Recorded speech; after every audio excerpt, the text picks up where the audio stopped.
গাঁৱৰ ৰক্ষী বাহিনীৰ সম্পাদক।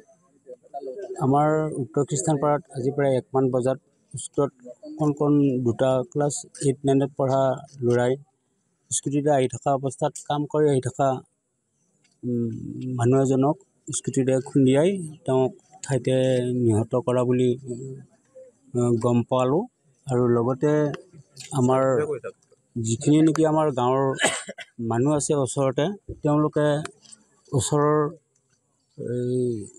মানুহ এজনক লগ পাই সুধা-সুধি কৰাত তেওঁক মাতি 1 এখন মাতি ল'ৰা দুজনক ততালিকে মেডিকেললৈ পঠাই দিলে। আৰু যিজন কি মানে ঢুকুৱা বুলি গম পালে, পাই কি বুলি কয় 108ৰ ড্ৰাইভাৰজনে তেওঁক নিলে। গতিকে কণ ল'ৰা ছোৱালীবিলাকে এনেকুৱা নিজে হেলমেট নোহোৱাকৈ বা দ্ৰুত গতিত গাড়ী চলাই আমাৰ ইয়াতে গাঁওখনত বহুত মানে কিছুমান বিপদৰ সন্মুখীন হৈছে। গতিকে যাতে এইটো নকৰক কোনোৱে, যাতে আমাৰ গাঁওখনৰ ল'ৰা ছোৱালীবিলাকে সকলোৱে মানে অকল গাঁও বুলিয়ে নহয়, সকলোবিলাক যাতে নিজে বিনা হেলমেটে দ্ৰুত গতিত গাড়ীবিলাকত যাতে নচলায়, তাকে মই কৈছোঁ। যিজন ব্যক্তি নিহত হৈছে তেখেতৰ নামটো কি? তেখেতৰ নাম জ্যোতিষমান কলিতা, যিজন নিহত হৈছে কুলাকুবিৰ সূত্ৰধৰ।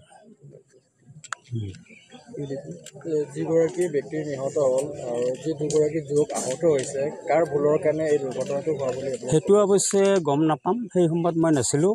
প্ৰায় আধা ঘণ্টাৰ পিছতহে মই গম পাওঁ, ঘটনাস্থলীত আহি পাওঁ। গতিকে সেইটো কাৰ ভুল সেই কথাটো গম নাপাওঁ। কিন্তু মৃত্যু হৈছে তেখেতৰ বয়স কিমানমান হ'ব? তেখেতৰ বয়স 18-17 হৈছে। ঢুকুৱাজন 50-55 হৈছে। 50 তেখেতৰ ঘৰ ইয়াতে। ঘটনাস্থলীত তেখেতৰ লগে লগে মৃত্যু হৈছে? মই নাজানো মৃত্যু হোৱা বুলি, কিন্তু মৃত্যু বুলি কৈ বেলেগে কৈ ঘোষণা কৰিছে, মইতো নাজানিম যে তেখেতৰ মৃত্যু হৈছে বুলি। কিন্তু যিহেতুকে তেখেতৰ কোনো সুত নাই, সকলোৱে ভাবিছে মৃত্যু হৈছে। এতিয়া ডক্টৰেহে ক'ব যে মৰিছে।